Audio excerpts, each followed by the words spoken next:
I kind of messed up Flappy Birds, and you can see my high score here. It's like impossible to get, and I'm kind of hoping it sees it on Game Center.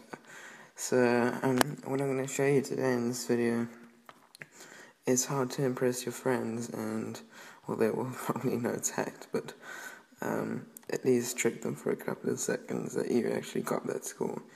You will need a jailbroken device, and you will need an iFile.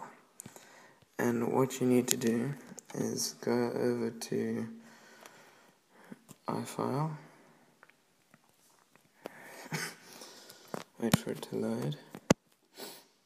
So you're gonna go into applications and find the one that says that is named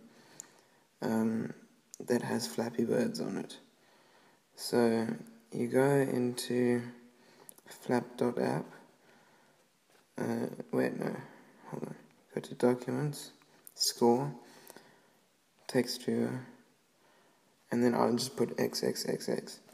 And then what that does is changes your score to 1.4 billion or trillion or whatever it is.